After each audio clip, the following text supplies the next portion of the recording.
going to be a full hour of Facebook and how you've achieved a ton of success. My first viral video, it went so viral it actually crashed the server. And I phoned up the hosting company and they didn't know what was going on. They said, "Are you running ads?" Or I said, "No, it's from Facebook traffic." The number one mistake people make is that they post the same content that works for SEO onto their Facebook page. It doesn't work and they wonder why. The stuff that works on Facebook is light-hearted, it's entertainment-based, it's quizzes, it's definitely not heavy subjects or news subjects or political subjects. You said at the outset that niche selection is incredibly important. But I ended up doing quizzes. I think my best month was 2 million visitors, and that's purely Facebook organic. Where do we start with creating content? You don't need to worry about thumbnails. You don't have to worry about internal linking. Title sounds massively important. How important is the image that you use with it? You just have to kind of find a balance between describing what's in the video and leaving some stuff out. Are there any other tips that a beginner would need to know or should know to be aware of? Yeah, terms of service. The biggest problem with Facebook is... All right, welcome back to the Niche Pursuits podcast. My name is Jared Bauman, and today we are joined by Andy Scraga. Andy, welcome on board. Oh yeah, it's great to be on the podcast. I've been a fan for quite a while, so it's really good to be here. I'm really excited to have you today. You joined a call in the Niche Pursuits community not too long ago, actually, talking all about your Facebook strategies. And I mean, that's what we're talking about today. And cat's out of the bag on that one. It's going to be a full hour of Facebook and how you've achieved a ton of success with it. But, before we get into that, or as we lead into that, maybe, can you tell us about yourself and maybe give us a little backstory? Yeah, I mean, I've been building websites since I've been on the internet. It's me and my brother used to code up websites on Front Page, if anybody remembers that. And yeah, we used to make comedy websites, kind of cartoon style stuff, and we sort of started getting some traffic. And yeah, I went on to kind of sell a few SEO sites. I sold a camping directory back in the day, and yeah, the thing about SEO, it's kind of For me, it's a little bit kind of slow, even back then. So that's kind of what led me into doing Facebook stuff, which is a heck of a lot faster to get traffic. So you've been, to kind of just set the stage here, you've been having success using Facebook to send traffic to websites for quite a while now. Maybe give us a little bit of an overview of what that looks like. And I mean, whether it's how much traffic you send, whether it's the type of traffic you send, just give us some perspective on what you're doing so we can use that to lead into our conversation today. Yeah, well, we started around about 10 years ago. There was a site called ViralNova, which I'm sure loads of people have heard of. And they were having amazing success. Now I got really fascinated by it and wanted to sort of backwards engineer what was going on with that site. So, and because with the SEO stuff, I've been doing it for kind of 10 years at that point, maybe 15 years. And I'm so impatient, and I was really intrigued at how quickly it worked as well. So yeah, I just kind of backwards engineered it and started having some success quite quickly and got hooked on it. Such a buzz get going viral. And yeah, my first successes were really, going onto YouTube and finding viral videos. And what we would do is basically embed those videos into a web page, write about 500 words about that video, put a few sharing buttons on the page on WordPress, and post it to Facebook. And it was really good. It was really successful. I mean, my first viral video, it went so viral it actually crashed the server. And I phoned up the hosting company and they didn't know what was going on. They said, "Are you running ads?" Or I said, "No, it's from Facebook traffic." And I think I had probably 4 or 5 kind of mega viral hits at that point.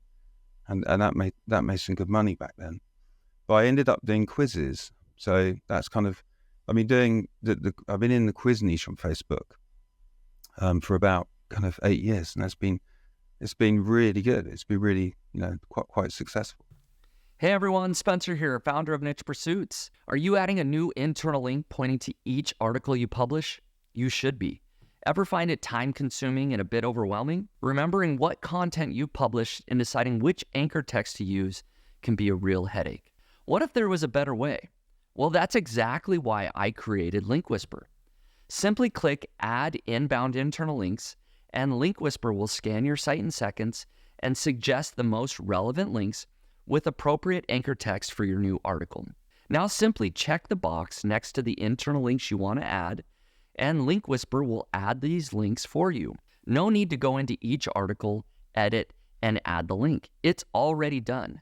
No more manual internal link building or guesswork. Just efficient, accurate linking that saves you time and improves your SEO. Transform your content strategy with Link Whisper. Start linking smarter, not harder. Use the coupon code PODCAST for $15 off. Head over to linkwhisper.com and use coupon code PODCAST to get $15 off. I imagine it's swung over the years as the Facebook algorithm has gone different directions and stuff. To just kind of draw a line in the sand, are we talking about, when we say virality and traffic, are we talking about purely organic traffic from Facebook, or is there any ad traffic or boosted traffic mixed in there? Yeah, I mean, you can do that. Click arbitrage is quite a good way. But I'm talking about completely organic traffic where you're basically building up a page. You buy the initial followers. So you buy the first 10,000 followers, for example. And after that, you're just growing the page organically using viral content. And, so some of the content you're going to post, like images, they're actually going to grow the page and you're going to get more followers. But some of the content, like post links, and when you put links to your website, they're actually going to get you traffic. And that traffic, when something goes viral, the traffic can be huge to your website. And it's just, it's kind of about scaling. So you get to a certain point where you've got lots of Facebook pages and quite a few websites that are designed for Facebook. And that traffic can really sort of compound and build up to the point where you're getting traffic I think my best month was 2 million visitors. Wow. So it kind of really can build up. And that's purely Facebook organic. You're not paying for that traffic. You're just paying for the initial likes. What kind of scale are you at right now, so people understand the magnitude of what you're working with? Well, the stuff doesn't go. What used to happen about 10 years ago, you'd get something going really massively viral for about 2 weeks, and then it would just go dead quite a while, and then you'd maybe get another one. But over the years, I've noticed it's become more consistent, and the last 5 years have been really consistent. I mean, you can see what you're going to make each month, which it never used to be the case. So whereas you don't get the kind of blowing up the server levels of traffic, although I have seen some pretty amazing stats just lately, it's really consistent, and you get a really steady, predictable stream of traffic from Facebook once you've nailed down the content. Nice. Okay, good. So how many websites are you working with to do this? How many Facebook pages are you working on at a time? Just in the quiz niche alone, I've got 9 different Facebook pages, which are all quiz-based, and 5 quiz websites at the moment, which I'm running. And I've got other different niches and stuff that I run. But the quiz stuff, it's so easy for me to make content for, and I just enjoy it. It's actually not the best niche to use on Facebook at all. I can talk about niches, but the low RPMs are a bit of a problem, which means you can't do click arbitrage and that kind of thing. But there's some amazing niches for Facebook out there. The health and fitness, DIY, cooking niche. And there's some crazy niches. I saw a niche the other day, which was just houses of the rich and famous.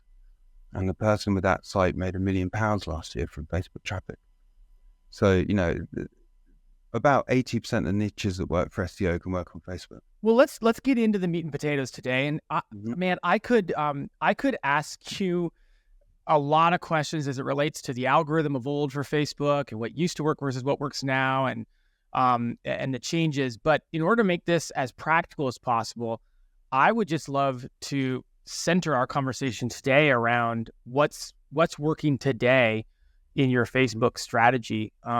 Like maybe set the stage for someone listening who, and you said it best yourself, someone who understands maybe traffic from a different source, SEO, a different social media platform, and wants to understand what it looks like to build a Facebook page and then create content that drives traffic to their website. Mm-hmm. Well, there's a lot of people coming over to Facebook traffic from SEO because of the HCU. So, I mean, you're basically talking about a way to make money from Facebook where you're offboarding visitors to your website from Facebook rather than making money on Facebook yourself, because there's a performance bonus and that kind of thing where you can actually make content and make money on Facebook itself, which people are having some really good success with. But my method is more, and this is a method most people use, is to create a niche website and then create a niche Facebook page for that website and grow it. And then you're essentially creating content that's designed for Facebook, which is not the same content that works for SEO, not by a long mile. And the number one mistake people make is that they post the same content that works for SEO onto their Facebook page. It doesn't work, and they wonder why. The stuff that works on Facebook, and Facebook are being quite vocal about the kind of content they want, is lighthearted, it's entertainment-based, it's quizzes, it's definitely not heavy subjects or news subjects or political subjects, unless that's political humor.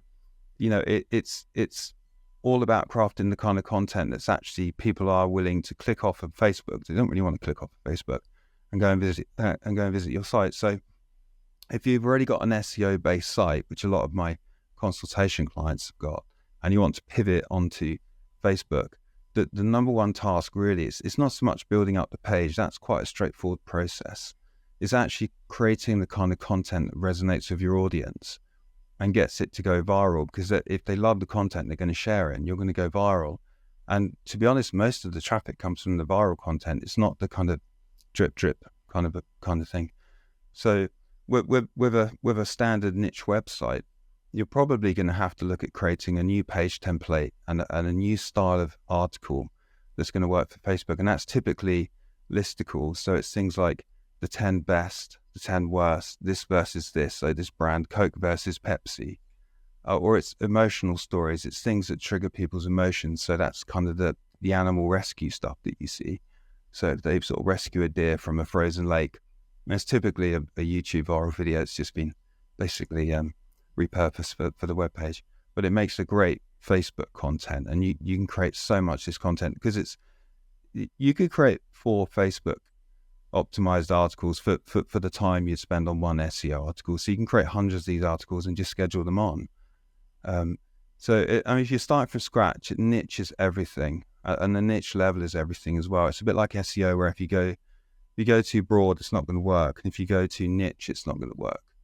So you got to kind of think, well, I'm going to do, if you want to do a page about dogs, you might want to go to the level of breeds and then gender. So you'd say German Shepherd mums, or you could go geo. So you could have USA German Shepherd fans or something like that. So you're kind of creating a niche, almost like a club of people. It's not so much a thing, this page. It's a group of people that identify with this page. So, and then if you've got a dog page with dog affiliate products on, you would create content that's actually fits the kind of content that works on Facebook, or you will struggle if you don't actually understand that the content's a bit different to SEO. You said at the outset that niche selection is incredibly important. Some niches have high RPM, some niches have low RPMs, some niches do better on Facebook, some niches do worse.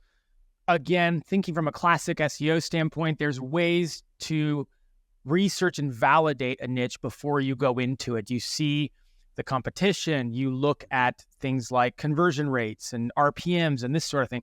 What does it look like to evaluate a niche if you're building for Facebook traffic? And what are the pitfalls people need to be aware of so they don't put all this time and money into it and then realize they picked the wrong niche? Sure. I mean, I've spoken to people in, for example, the banking niche and the B2B niches, and they don't work so well. I mean, the best way to evaluate is to basically search on Facebook. So if there's a search bar at the top, and you can just type in a niche. So if you want to type in maybe lawn care, and then if you look down, you'll see pages, and just look at the pages and see if there's any pages that have over, say, 40,000 likes. And then go and look at the content and see if they're getting considerable engagement, which would be over 50 reactions or 100 reactions. That means it's working, because 100 reactions can generate a fair amount of traffic on each post. So yeah, I mean, typically, I mean, there is tools like Stravio which can actually really streamline the process of finding if a niche is working for you or not. So yeah, doing your research first, I think, really makes life easier on Facebook. And if you're in it for the money, if you're not passionate about the niche, then go for a niche that works on Facebook. It just greases the wheels and makes everything so much easier, from buying the followers to creating the content, come up with the titles and the thumbnails and that kind of thing. It's more of a sort of stroll in the park rather than an uphill battle. I have a lot of questions about content, but while we're on this niche selection game and you picked a niche, you talked about the need to get that, you mentioned first 10,000 followers and going after it from a buy and like standpoint. Talk about that. Talk about its importance. Why 10,000? Why go with buy and likes out of the gate? How you go about doing that, etc. Yeah, with Facebook traffic, it's very different to SEO, and it helps kind of lead the SEO mindset, because it's SEO. You're kind of creating a website that you're pushing out on search and kind of hoping people like it. But with Facebook, it's more like email marketing, where you're actually generating yourself an audience that's aligned with your content. So the other thing is with the reach on Facebook, it's always been low. I mean, for as long as I've been doing this, the reach is low, and that's what we have to work with. So buying 100 followers isn't going to cut it. I mean, you could go viral, but it's going to take you a long time. So buying 10,000 followers to start with really speeds things up. You could go viral in 2 days if you've got 10,000 followers and you put the right kind of content out, and you can be getting traffic very quickly as well, which is what this is all about, because it's so much quicker than SEO. So it's a very straightforward process buying the page likes. What seems to work for everyone is a simple. It's literally called a page like ad on the Facebook ads platform. And by the way, don't ever buy page likes from third-party websites, because they're garbage. They're just bots and stuff, and they're not going to do anything for your page. You need a really good quality audience for this to actually work. So they need to be tier one. You need to be interested in the niche that you're going to be creating content for. If you take the example of German Shepherds, you would just say, love German Shepherds and follow my page. But the real trick is to have the creative. The creative is the thing that really drives the ad cost down. It's the thing that people see and it stops the scroll and it gets people to like your page. And I recommend trying 10 different creatives. So you've got 3 creatives you might think are quite obvious. So it would be pictures of cute German Shepherds. But then you might try 3 ones that AI images, maybe look a bit freaky and they look a bit kind of unworldly. And maybe try 4 that maybe some are just text. I've had great success with just text, really sketchy looking text on a white background. Could work better than any photo. I mean, stock photos on Facebook just don't seem to work. I think it's because it's a user generated platform. And when they see a stock photo, it kind of snaps people out of the whole Facebook mindset. So anything that looks like a real camera photo, you can literally take your camera out, take a photo of a neighbor's German Shepherd dog, and that would work way better than any stock photo. And people are having a great success with arrows. So you can put an arrow pointing down to the top, to the bottom right, where people can follow the page. And they say they've been. I mean, the thing is, you're aiming for a like cost of around 5 cents per follower. But I mean, some people, it depends on the niche. And if we're talking US traffic, which most people are, you can get it between 4 and 8 cents. You're in a good area. But people sort of trying arrows and stuff have got it down to about like 2 cents sometimes. So it's a fun game of trying to get the cost down. And for that kind of price, you can build a really good audience for about $400. And then once that audience is there, you've got that audience for life, assuming you don't do something that makes them all leave your Facebook page, but it's probably going to happen. It's a good distinction, because I think some people might come from the vantage point of like, oh, I need 10,000 likes as a vanity metric, so people show up and see that I have 10,000. It's not that you need 10,000 people to like the page as much as you need 10,000 people that will go on to be engaged with the page. Exactly. And then help the content to go viral, which is why it's so important you get tier 1 quality likes. Yeah, there's literally a ratio between how engaged that quantity of audience is to your content.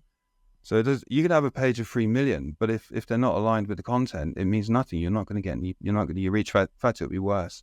In fact, these big pages you see with 3 million, people go, oh, it's so easy for them to go viral, but it's not, because from what I've seen, once you get to about 100,000 likes, reach slides down, because they're not going to give all of the content to all of the big pages. You'd only see content from a few pages on Facebook, and you see it from tiny pages to big pages, because it's on a ratio basis. So you can do very well with a page with 30, 40,000 likes. Now, is there any other audience targeting that you need to do in that, or does the algorithm of Facebook kind of self-select? So if I'm in the German Shepherd niche, do I need to try to go target German Shepherd owners or anything like that, or I just target and again, we're talking likes here, target a broad area, and Facebook will kind of find the good audience inside of that?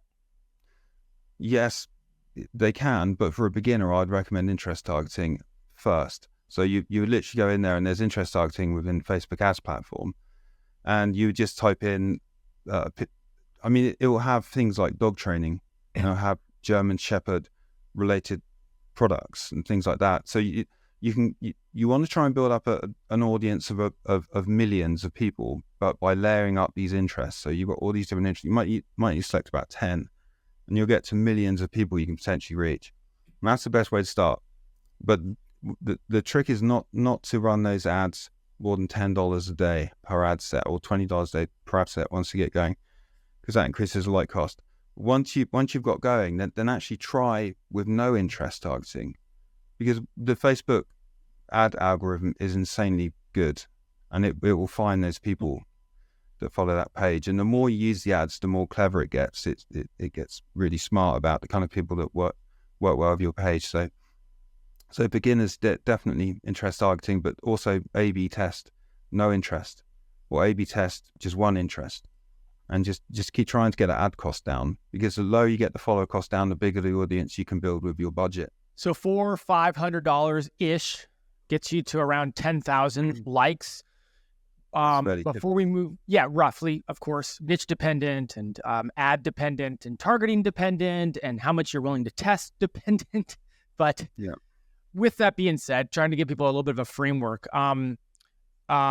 why, before we move on from it, why the 10,000 mark? Is there some secret there? Is it just a nice round number? No, it's just a figure I came up with. I just found, I've seen pages go viral with 2,500 followers, like massively viral. But I think 10,000 gets you skin in the game with this, because ultimately what we want is lots of traffic. And we're not so much interested, if all you wanted to do is go viral on Facebook with memes, you could do it with 1,000 followers. But what we want is traffic. And the thing is, with any sort of link on Facebook, mainly we're talking about link posts, where you're posting a link into Facebook, it scrapes out the thumbnail and the title and presents it there, and people click on it. The reach on that is very low. It's always been very low. But the thing is, it's so low that you need at least 10,000 people to kind of get some traffic and get some data back about what people are clicking on. Once you understand what people are clicking on, and you can start to grow the page. If you've got the funds, then start with 20,000 or 25,000. It'll cost you more money, but you'll get going quicker. And you know that means in 2 weeks you'll be getting thousands of people on your site if you know what you're doing. So yeah, it's just a good starting point. And I've talked to a lot of frustrated people that say, no, I'm not getting any traffic. I might say, you've only got 1,000 likes. It's not going to work. So yeah, okay, makes sense. Good. So we understand the 10,000 number now. Let's turn our attention, if you think it's a good time, to talking about content. And again, you already hit it on the head. A lot of people listening here are going to approach this from a more classic SEO mindset, and are probably either going to be banging their heads against the wall or already have banged their head against the wall, because what they're used to doing that works well with organic search, as you said, isn't the same. So where do we start with creating content on Facebook? I have a lot of questions, but I don't want to get too in the weeds at the outset on that topic.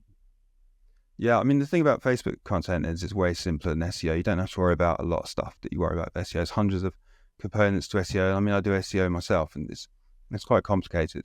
It's quite a fine balancing act. But with Facebook, you're kind of really only worried about 4 things. One is the audience quality and alignment on your Facebook page.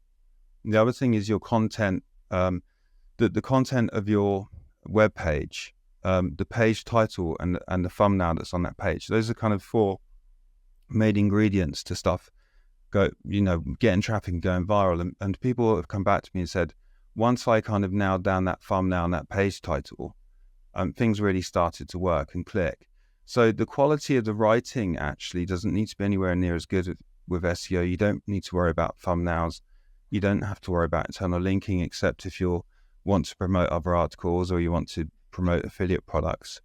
The monetization, by the way, is very similar to what you did with SEO. So I monetize with AdSense.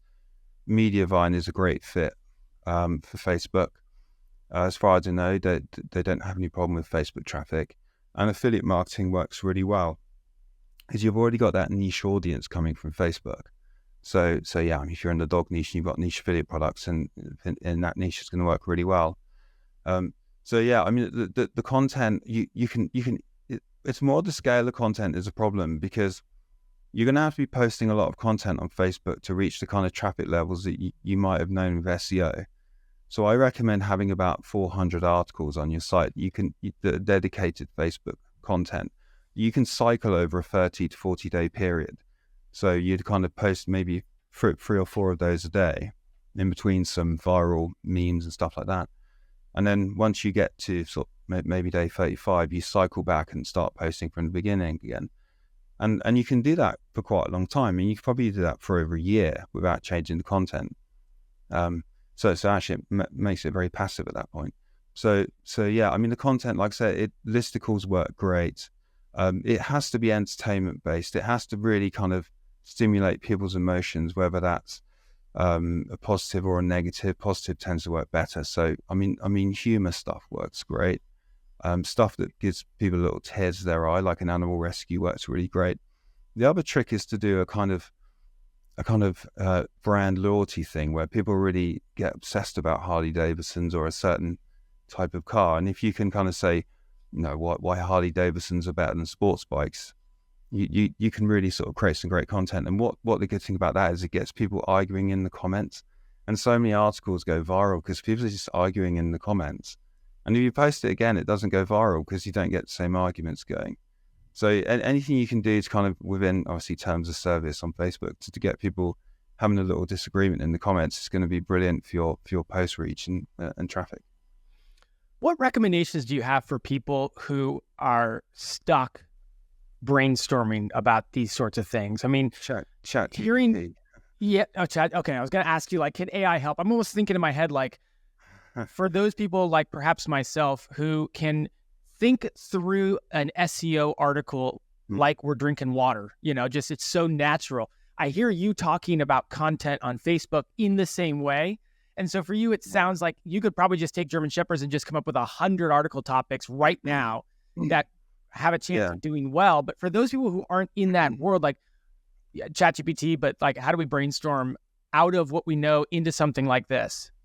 Well, do you know what you do? You find a Facebook page that's in your niche, and you look at their titles. I would copy out about 25 of those, go and paste those into ChatGPT and literally prompt, give me 50 more ideas for viral Facebook posts that I can create. So ChatGPT has just transformed my whole business. It saves me so much time. And I did a test actually.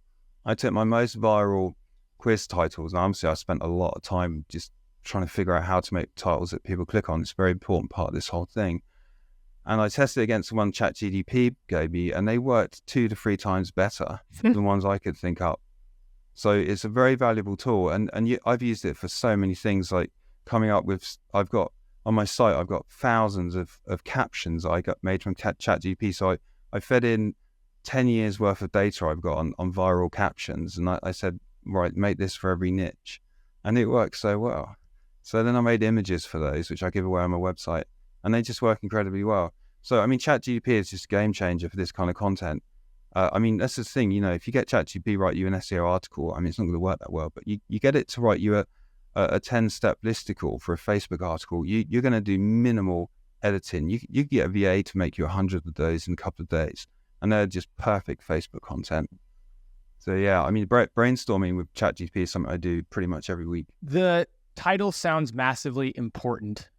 How important is the image that you use with it? And is it something you need to use in conjunction so they both are on point for something to work well? Yeah, totally. Those are pretty much 2 most important things. I mean, the thumbnail is the thing that stops the scroll, and the title is the thing that entices people to click on the article. So there's lots of techniques you can use. One is the uncanny valley kind of thing. So AI is working really well. I mean, you can use AI for thumbnails, and that works really well. Also using YouTube, if you're doing the whole YouTube thing, you're embedding YouTube videos, what we used to do, in fact, people do now to great effect, is you take a screenshot of the video at a point where you can't quite make out what's going on. And then you just simply use that as the 1200 by 630 pixel thumbnail with nothing else on it. And the page title can be, I mean, you have to go pretty clickbait to be classed as clickbait. So you just need to leave a little bit of information out. So that the moment that this deer rescue shocks a small town, that kind of, that's a bit too clickbait, but you get the idea. You just have to kind of find a balance between describing what's in the video and leaving some stuff out. And that's a really good combination. You could have whole websites, not just animals, human interest stuff about music. This is a great niche for music. There's so many amazing music busking videos. You could do whole sites with those. I mean, I just used to do sites with any old video I found, and it worked really well. Drone shows and stuff like that. So it's just about finding it, just anything. I mean, think about the Facebook. You got to think about people on Facebook. They're just really bored. They're waiting at the bus station, or they're trying not to pay attention to their kids running riot, and they want to be distracted, and they want to have dopamine hit, and they want to know that the thing that they're into is the best thing. So if you can provide that kind of content to them, I mean, I do quizzes just because it's easy for me to make them, and people always love them any time of the year, 24/7. And all I need to figure out is just the type of quiz that they like, and you just go into the metrics, you see what's going viral, and you double down on that kind of content, and that's how you sort of start to scale. Hey everyone, Spencer here, founder of Niche Pursuits. Did you know that you can find and fix your orphan pages in the WordPress dashboard with Link Whisper? An orphan page is an article you've published with no internal links pointing to it from other articles on your site. Why should you fix your orphan pages? Well, it makes your site easier to crawl for Google, which can lead to more search traffic and improve your UX for your visitors. With Link Whisper, there is no need for expensive crawlers and tedious spreadsheets. Link Whisper simplifies the entire process. The orphan page dashboard in Link Whisper shows which pages need attention. It even recommends the perfect anchor text for your internal links. Ready to revolutionize your site's internal linking? Try Link Whisper today. Use the code PODCAST and get $15 off your purchase. How are you making these quizzes? Are they quizzes you're teasing on Facebook, get people to your website, and they're embedded in there? Like, what's the process look like for a quiz for someone who has never made one? Well, I do programming, so I program most of them. I actually I used to use Photoshop, but you can just use Canva, make them in Canva. It's easy enough to make them. But like I said, I don't recommend the quiz niche. I don't think it's a great niche for Facebook. I think you're way better going into pretty much any other niche. It's just easy for me because I've got all this stuff to make the quizzes. But yeah, I mean, graphically wise, Canva is great. Photoshop's great. Just anything you can do to kind of create some user-generated style graphics works. Okay, so when you say quizzes, you were talking about a niche, not per se making quizzes about German Shepherds for your German Shepherd page. Yeah, and people get confused about quiz on Facebook because you can have quiz plugins that are actually designed for lead generation, for affiliate marketing. So it kind of leads people down that kind of sales funnel. But I'm literally talking about entertainment quizzes you see in a magazine. They're literally odd ones out. They literally spot the difference and that kind of thing. And it's not a very sophisticated audience on Facebook by and large, so people love that kind of stuff. So you talked about YouTube a couple of times. Walk through that process of videos. I assume you're not talking about creating video content, putting it on YouTube, and then using Facebook to drive traffic. Or if you are, could you add clarity? Like, what does using a video component through YouTube look like with your model? Well, this is a good thing to do if you're just starting out and you just want to experiment with a niche, and it's quite niche agnostic. There's so many videos on YouTube. So say if you're doing one, a kind of music-based one, you find some amazing viral video, some saxophone player on the New York subway, and if you go down to share, you'll see a thing that says embed, and you can literally copy a code. I do recommend WordPress because it's just so easy. Fire up a WordPress site, open the post, and you embed that video into that, and you just write about the video. You just say, watch the moment this guy inspires all these people, and you can get a VA to do it. AI can actually transcribe YouTube videos now. The most important thing you need to do is put sharing buttons at the top and at the bottom of the article that says share to Facebook, because that's how stuff gets viral. I mean, there's a thing at the moment you can do called link in first comment, where basically if you post a viral image or a viral meme or a quiz or anything like that, if you put a link in the status post, your reach gets really suppressed, which means it's not seen by many people, and you don't get much traffic. I mean, you can make it work, but it's generally supposed to be a bit of a struggle.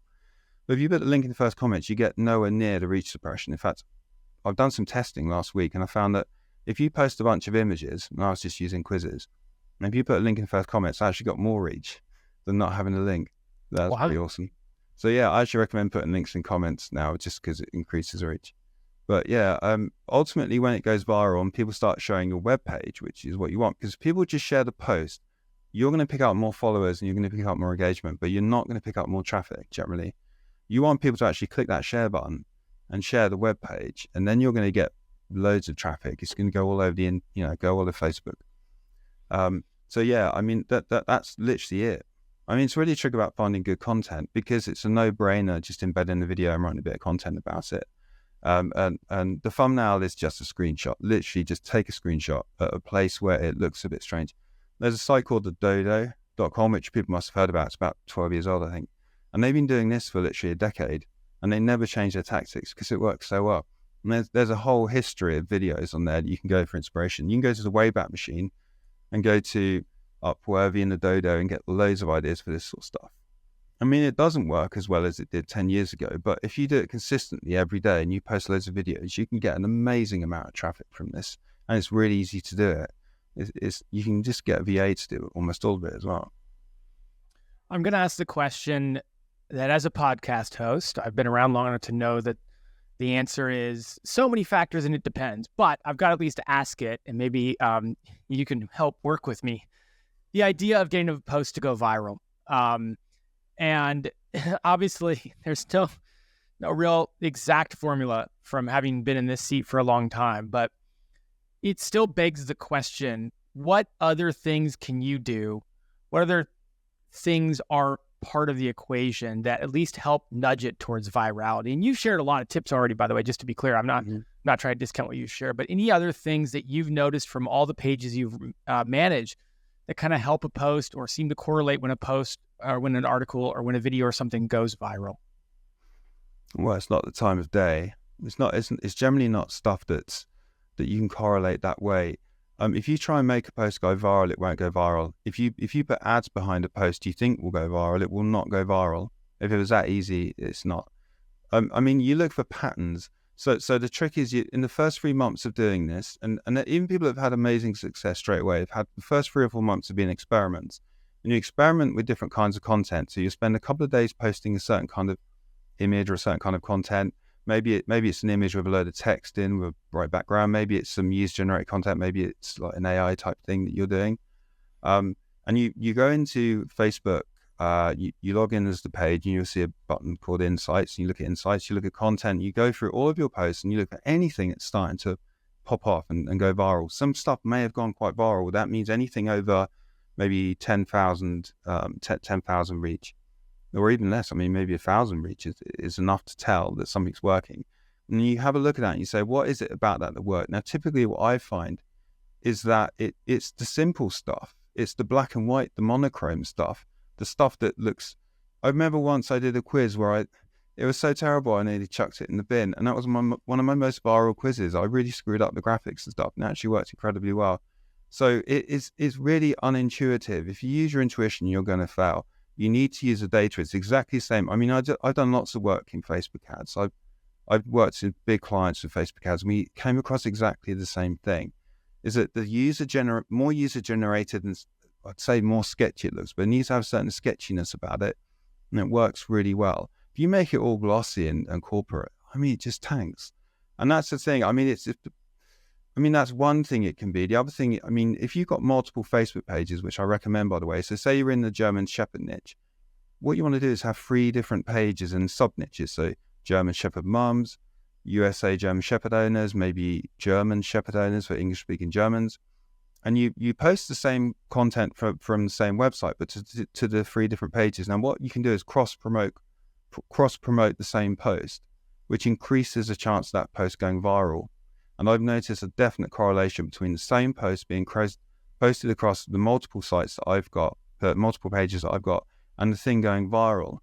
So there are things you can do to help, but literally the main thing is finding what's working and then doubling down. So what you'll find is that a lot of your content, a lot of your thumbnails might end up being quite similar, but that's because that's what people want. And if you try and, I mean, I've spent so long making what I think are really clever quizzes, and they just tank. But when I actually go and look at the simple stuff that works and give them more of that, then I get more traffic. That's basically what it is. You've talked about Facebook pages. I thought it would be a good time to ask about groups and the difference between pages, why you focus on pages, and if you've ever kind of worked in groups and you see any value there. Groups can work incredibly well, but personally, I think they're better for high-ticket stuff and for promoting courses and things. I could be completely wrong. I mean, I've got groups and I posted them, but the problem with groups is they're very more like a community you need to interact with, and I don't have time. I've got lots of Facebook pages, and I don't want to spend much time on Facebook, so I'm all about automation and scale. Now, the big advantage to Facebook traffic is you can literally automate the hell out of it. I mean, you can use a post scheduler, and you can schedule a week's worth of content in about 20 minutes, and that's exactly what I do. I mean, my last house, I took about a year off to renovate, and the whole thing was running in the background. My neighbors didn't know where I was making money because I was always in the garden and the house working. But I was actually just scheduling loads of content onto Facebook. So it can be passive income to some extent. What happens is it gets burnt out though, because if you keep posting the same content, Facebook keeps a ticker of the number of times you post the same thing, and it suppresses the reach as you post. So once you get to about 7, 8, 9 times, it won't get any reach anymore. So that's one thing. I mean, groups just don't have that kind of hands-off thing that I'm looking for. The audience want to interact with you and that kind of thing. So for me, I literally just find pages are the easiest way to go about posting content to a website for this purpose. I do not micromanage the pages at all. I do not read the comments. I don't answer comments. I don't look at any messages. I literally schedule. I double check everything, make sure all the thumbnails are working and everything, and then I just walk away for the week and just leave it. And then every 3 days, I'll go and check the metrics, and I look for any golden nuggets of anything that's working really well. And then I'll go and create more content, like brainstorm with ChatGPT, come up with some more articles. I mean, you don't need to create massive amounts of content, because if you create 400 articles, that's good for a year. And the other thing is, it's not SEO, so you can actually change the thumbnail and the title, repost it to Facebook, and as far as Facebook's concerned, it's a brand new article. So as long as the people like the content, there's no reason not to do that.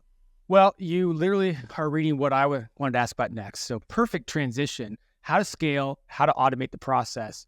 A lot of people at this point are probably going to be a little bit overwhelmed by all that goes into this, especially if you're new, but it does sound like there's a lot of ways to scale this. You kind of went through it right now, using a post planner, schedule in advance, come up with this stuff, recycle, reuse, adjust, repeat, look for trends, do more of that, do less of the stuff that's not working. What are the tips do you have for scaling this? Because it sounds like the devil's in the details. Well, not really. I mean, it's keeping it simple is actually a really good idea. I mean, the learning curve is quite short, and the people have been coming back saying, "Oh yeah, I get the Facebook ads thing now," and "Oh yeah, I get the kind of content that's working." I mean, the difficulty people have is the scale of content. They say to me, "How am I going to create 400 articles about embroidery and that kind of thing?" Or log cabins, but the content you can literally have just 10 images of log cabins, and that's your article. So that tends to be the big problem people have is scaling the content on the website. Finding memes is actually not a big deal. You can use Post Planner or many other tools to find viral memes in your niche. They're really easy to do, and they're really easy to go viral. So I say that the biggest automation is a no-brainer. I mean, Post Planner and other tools do this well. Postcron, there may be some new tools that do it. But what I do is a CSV upload. So I get a Google Sheet, and I put all of the URLs of all of my websites into a Google Sheet in the order that I want them to appear. And then if I want titles, status titles above it, I'll put those in. And I'll just run those every hour and upload the CSV. It literally takes me about 5 minutes to schedule a week's worth of content. And once you figure that out, I mean, it's really straightforward. It's kind of hard to imagine it being so simple, but it is. Once you figure out the kind of content people want, and then you just move on to the next Facebook page and maybe you want to do something slightly different, or just a whole new niche.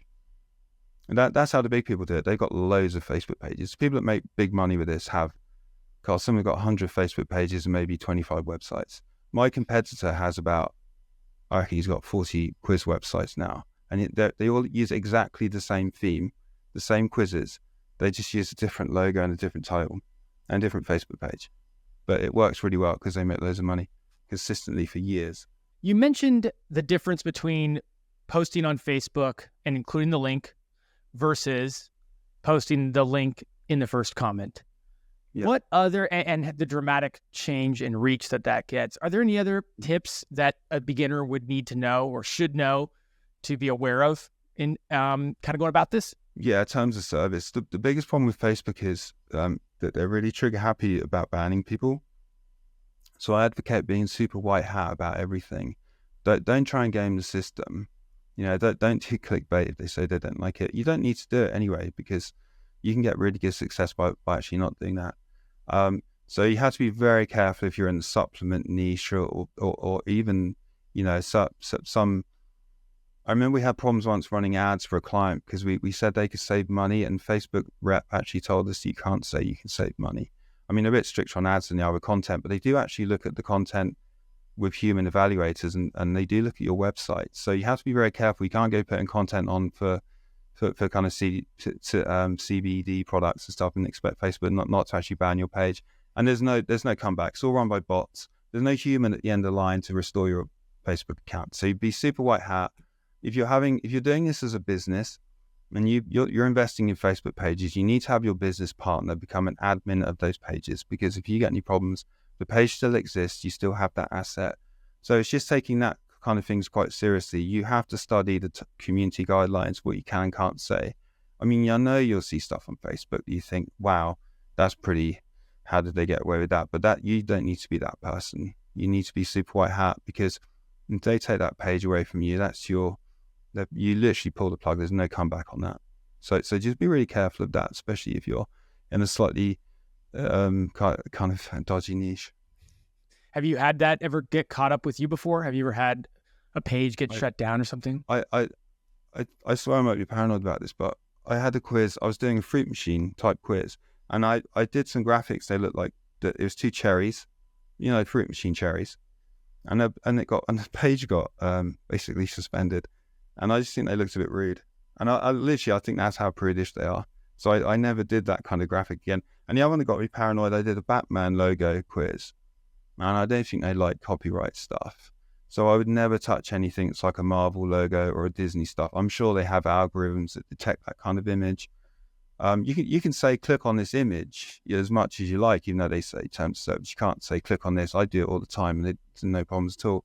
But I think you have to be very careful with copyright. The biggest gotcha for people is actually video, because the background music on video, I mean, Facebook is so hot. And the only time I really got slapped by Facebook was from a background music. And I got so paranoid about it because, obviously this is paying my mortgage. I actually hired a friend of mine who is a musician, a guitar player, and they got him to do me 30 tracks. And I just use those. And now obviously there's no worries about background music. But I don't do videos anymore because they don't have as good reach as images, I don't think. Plus they're way easier to schedule images and videos. So I'd recommend not getting too caught up in videos. Reels are really good. I haven't quite figured out how to actually transition that into traffic yet, but they're good for kind of audience building.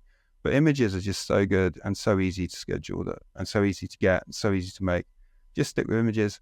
The other trick is status post. So that's literally just some text, and you put a native background on with Facebook. And Post Planner and Strevio have a function you can bulk automate that. And they work incredibly well. I've done some tests last week, and the reach is absolutely off the charts with those things. And what you do is you put a link in the comments. So you basically just got a status post saying, what's your favorite German Shepherd moment? And then you put a link to your German Shepherd article underneath, and people get massive amounts of traffic just doing that. It's like the best technique at the moment. Okay, let's pause on content creation. And let's say that we've now been doing this at scale for a couple of months. Let's talk about how to evaluate the success of it. I'm just thinking, what should people be expecting? Like, what is good in terms of the number of times one of your posts goes viral? What's good in terms of traffic? What expectations should people have? When should people start to say like, I don't know if I'm doing this right? I just maybe, how do you evaluate where the page is at and the traffic levels are at after a couple months? Yeah, I've kind of come up with at least kind of time scale in that say if you're starting the page from scratch, the first kind of 3 months, you mainly want to be posting just engaging content. So that's kind of memes and status posts that get people to like your page, because the page actually have a health score now that really affects your reach. So you want to build up your page health, and you want to build up the number of followers, because what you start seeing on Facebook now is if you see a viral meme, it'll say at the top, follow this page, essentially, and that gets you loads of free followers. And there's other techniques you can actually do in the beginning stages to increase your follower count. So really, in the first 3 months, don't worry too much about outbound traffic. You're really just kind of bringing up the kind of fledgling page and feeding it some good engagement. And then you want to start sort of posting 1 or 2 links a day from your website. So you've actually got time there to create some content. In months kind of 3 to 6, you're going to start to see some traffic. So if you're up to posting maybe 3 post links a day in amongst those images, which is quite a good way to do it, you're going to start to see some traffic.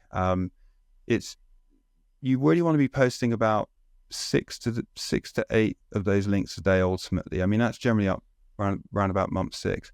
Then you're going to start to see some serious traffic, and if you get to about 40,000 followers, then people start to see some money coming in and some followers. So I say it's faster than SEO, but it's not instant. It's not next week.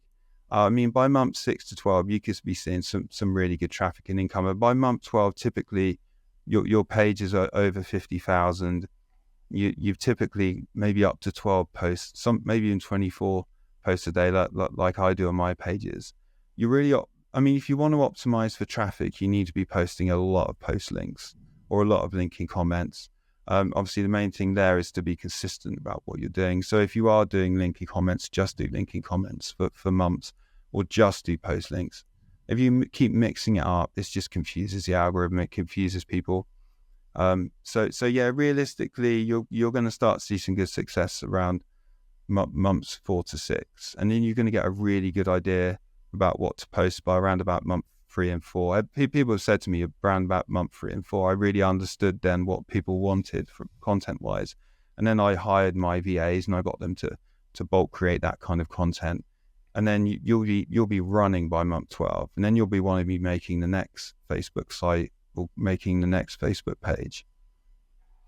Have you found the RPMs that ad revenue can generate from Facebook traffic to be maybe on the higher side, on the lower side, about the same as other forms of traffic? That's a really interesting question, because I've had reports. You would think it would be lower, because there's a lack of buyer intent. People aren't on Facebook looking to buy an air fryer. They're looking to be entertained and distracted.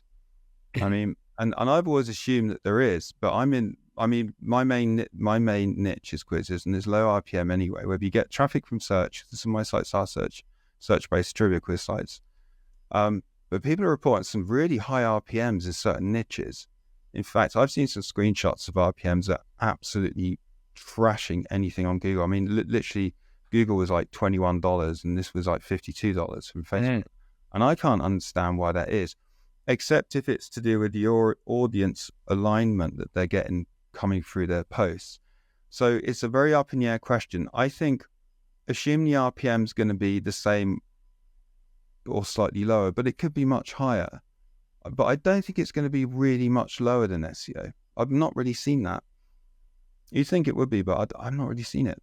So I think you're good to go. I mean, just monetize as you would with SEO. That's what I always say. It's not that different, really. That was going to be my next question. You mentioned at the very outset, just briefly, like that affiliate works just fine with Facebook traffic. Kind of unpack that a little bit more, maybe help people understand how to work affiliate offers in to this style of content. Well, ultimately what you're trying to do, it's ultimately just a traffic source. And I would recommend an approach where if you are building these kind of sites, but SEO and Facebook doesn't work well together, but Facebook and Pinterest works well together because the content's so similar and the thumbnails are quite similar and the kind of article length is quite similar and the nature of the content is quite similar. So it's kind of, I've kind of lost my train of thought now, but yeah, I mean, it's just that kind of content. Yeah. I mean, as we come to a close here, is there anything that we didn't talk about that you think is really important for people to hear?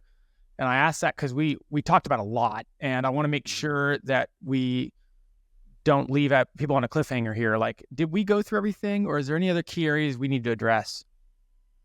No, I think that kind of covers quite a lot of the basic kind of methods. I do get a lot of questions on the kind of finer points and stuff. But the thing about the whole Facebook thing, it seems to be very repeatable. And if people kind of follow the stuff that other people are doing that are successful, as long as the niche is good, they generally do see success. People's expectations of how long it takes can be a bit off. I get a lot of people saying that it's not working after 2 weeks. And I just say, stick at it for 4 months and it should work just fine. At the end of the day, if you are a bit lost with the whole Facebook thing, just copy what a successful site is doing. I mean, literally rip them off. I mean, just look at the kind of stuff that works, the kind of thumbnails that they're using. Look at the post titles and think, why is that post title working? And yeah, I mean, it's more like I say, it's more like doing email marketing than it is doing SEO. It's about the audience quality. It's about the really crafting an amazing title. And yeah, I mean, it's a really fun way to get traffic, and everyone that does it that gets successes, I love it so much more than SEO. It's so much more fun. I get this dopamine hit when it goes viral. I enjoy making the content because it's not a drag. I have nothing against SEO. I got some SEO sites absolutely flying at the moment, and I'm so happy about that after HCU, and I enjoy making them. But man, you can't beat that instant hit where you create something, you post it, and it goes viral in the next day. You can't get that with SEO, even with the best content in the world. And then if you can scale that, if you can do that across multiple sites, multiple times a day, you can hit millions of people going to your site every single month. And I've been doing this for 10 years and it still works really well. I mean, people say, oh, it doesn't work anymore, but they say that about SEO and it still works. So it's just things change quite subtly, and you just have to adapt and maybe post a bit less or post a bit more, or change the type of content and that kind of thing. So yeah, it's a lot of fun, and it's definitely worth a try. If you're, even if your SEO efforts are still good, then it's a nice little side hustle to try as well. Final question from me. You mentioned this pairs well with a Pinterest strategy. That makes sense. Does this pair well with a strategy when you're trying to build an email list? Yeah, I mean, I've got consultation clients doing exactly that. I mean, I think that, yeah, coming back to that traffic thing, I mean, it's that these sites that you're building can be traffic fairly agnostic. So that's the point I was trying to make earlier, is that you can have these articles come from Reddit, Pinterest. You can have search on the back burner. I get some search traffic. I just don't bother, optimizing on it. So yeah, that kind of gives you a kind of backup plan, because if you do get kicked off of Facebook, you got Pinterest using exactly the same content with a slightly different thumbnail. You don't have to go and build the whole thing again. Now, if you do on platform only, so if you go for that performance bonus and you're just creating viral content on Facebook, if you leave that, if you get kicked off of that, then you're basically stuffed. But using this approach where you've got a monetized website, just as you would with SEO, and you maybe use Facebook as your primary traffic source and Pinterest as your secondary, I think that's the way to go forward. And having an email list as well. I mean, I've got an email list of people that love quizzes, and I send them quizzes. So that can work as well. I mean, just like I say, it's very similar to SEO, that whole monetization thing. Right. I wouldn't sweat too hard about it being any different, really. Andy, this was great. I'm looking at the clock. I cannot believe it's been a full hour. I feel like we just got going. I could talk about this for like 3 hours. No worries. If you want I could too. We'll do a part 2 or something. Where can people follow along with what you have going, with what you're doing? Maybe share where people can get in touch if they need to. Yeah, I've got a site called hikeyourlikes.com, which I actually started back in 2013, and like nobody was interested because everybody's having all this fun with SEO. But I finally finished it last year. So it's a great site to get resources. I've put in tons of free content and advice on there. There is a free 101 Facebook traffic course for anybody that's just curious, that just sort of goes over the outline of this whole thing. And there is a paid course. There's a mastermind, which is absolutely amazing at the moment. People are finding some amazing stuff in the mastermind that works. So yeah, there's a lot going on, but it's mainly free content. So head along over there and download some stuff and read some articles, and maybe you'll get some ideas there. Andy, thanks for coming on. This is great. I know, you teased it a bit, but certainly a lot of listeners coming off that HCU are looking at other traffic sources, or at the very least looking at what it looks like to create content going forward. And Facebook's a popular one. So you brought a lot of clarity here, give people a lot to think about. Thanks for coming on. Yeah, no problem. I had a really good time talking about this. Thank you, Jared. Yeah, sure thing. Talk soon again, Andy. Bye-bye. Cheers. Bye.